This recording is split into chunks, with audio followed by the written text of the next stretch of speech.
বাধাই হো পিএম নরেন্দ্র মোদী। যুদ্ধের মাঝেও মোদীকে শুভেচ্ছা নেতানিয়াহু। টানা তৃতীয়বারের মতন প্রধানমন্ত্রীর কুর্সিতে বসতে চলেছেন নরেন্দ্র মোদী। 400 পারের লক্ষ্য পূরণ হয়নি, তবে মেলেনি একক সংখ্যাগরিষ্ঠতাও। তবু জোট সঙ্গীদের সঙ্গে মিলল ফের সরকার করতে চলেছে বিজেপি।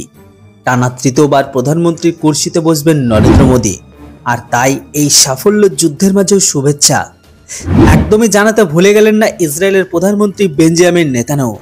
বন্ধুকে অভিনন্দন জানিয়ে লিখলেন, বাধাই হো পিএম নরেন্দ্র মোদী। প্রায় 1.5 মাস ধরে চলা অষ্টাদশ লোকসভা ভোটের ফলাফল প্রকাশ হয়েছে 4 জুন।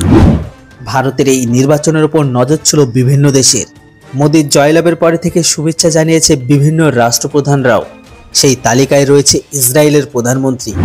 বুধবার বন্ধুকে অভিনন্দন জানিয়ে নেতানিয়াহু লিখেছেন, টানা তৃতীয়বার জয়লাভ করেছেন প্রধানমন্ত্রী নরেন্দ্র মোদী। তাকে আমার আন্তরিক শুভেচ্ছা বার্তা। আশা করছি ভারত ও ইসরায়েলের বন্ধুত্ব আরও মজবুত হবে সামনের দিনে। এই সম্পর্ক আগামী দিনের অন্য মাত্রায় পৌঁছে নিয়ে যাব আমরা দুজনে।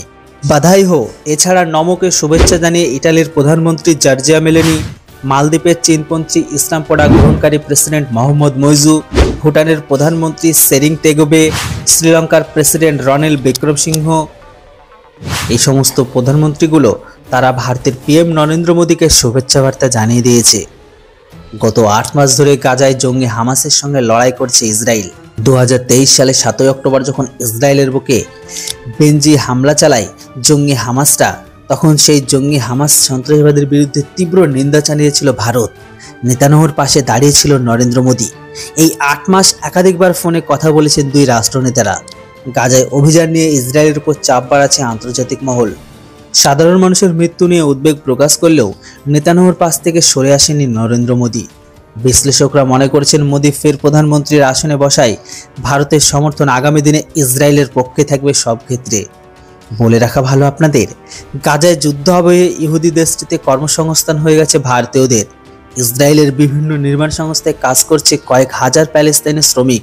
কিন্তু গত 8 মাসের পরিস্থিতিতে প্রায় পুরোটাই বদলে গিয়েছে। জঙ্গি হামাসের সঙ্গে যুদ্ধ শুরু হওয়ার পরে থেকে তাদের মধ্যে অধিকাংশই কাজ থেকে ছাঁটাই করে ফেলেছে ইসরায়েল। ফলে পেটে টান পড়ছে প্যালেস্তাইনিদের। কিন্তু এতে লক্ষ্যে লাভ হয়েছে ভারতীয় শ্রমিকদের। গত এপ্রিল ও মে মাসে ইহুদি দেশটি কাজ করতে গিয়েছে 6000-এর উপরে ভারতীয়। চলতি বছরে আরও কয়েক হাজার ভারতীয় যাবেন সে দেশে। বন্ধুরা, ভারত আর ইসরায়েলের ফ্রেন্ডশিপের জন্য কমেন্ট বক্সে একটি জয় হিন্দ অবশ্যই লিখবেন।